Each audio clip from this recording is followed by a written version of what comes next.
বাঙালির হৃদয়ে আজ শোক আর গৌরবের মিলেমিশে থাকা এক গভীর আবেগের দিন। সাদা কালো পোশাকে নগ্নপদে ধীর পায়ে এগিয়ে চলা মানুষ, হাতে বর্ণিল ফুল, চোখে অশ্রুর ঝিলিক, কণ্ঠে ভেসে আসে সেই অমর গান।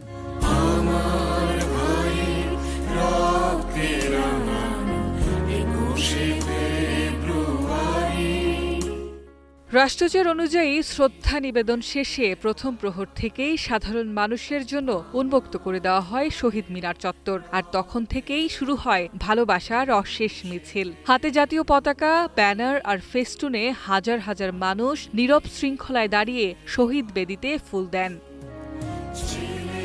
পলাশ শিমুল ফোটার এই রক্তিম দিনে বাঙালি জাতি গভীর শ্রদ্ধায় স্মরণ করছে সেই সব অমর বীর সন্তানদের, যারা ১৯৫২ সালের এই দিনে মাতৃভাষার মর্যাদা রক্ষায় বুকের তাজা রক্ত ঢেলে দিয়েছিলেন রাজপথে। আমি চাই যে আমার সন্তানরা যেন জব্বার বরকত যারা ভাষার জন্য প্রাণ দিয়েছে এই বাংলা ভাষাটাকে ধারণ করে, লালন করে। আমরা চাই বৈষম্যহীন একটি রাষ্ট্র, যেখানে নারী পুরুষের কোনো ভেদাভেদ থাকবে না।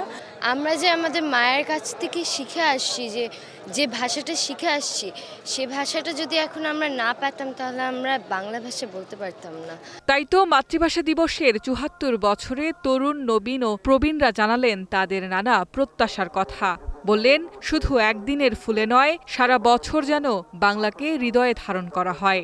বাংলা আমি যে জায়গায় তুলে আনার কথা ছিল বা যে জায়গায় এটাকে আমার প্রতিষ্ঠা করার কথা ছিল, সেই জায়গায় আমরা পৌঁছাতে পারিনি। সেই অর্থে বলা যায় যে এখনও মায়ের ভাষা আমি পুরোপুরি মুখে তুলতে পারিনি।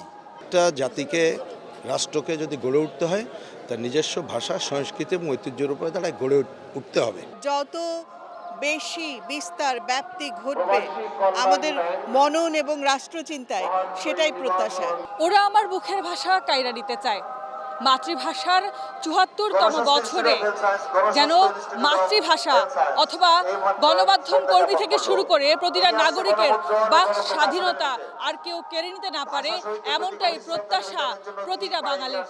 এই যে মিতু, গ্রিন নিউজ, ঢাকা।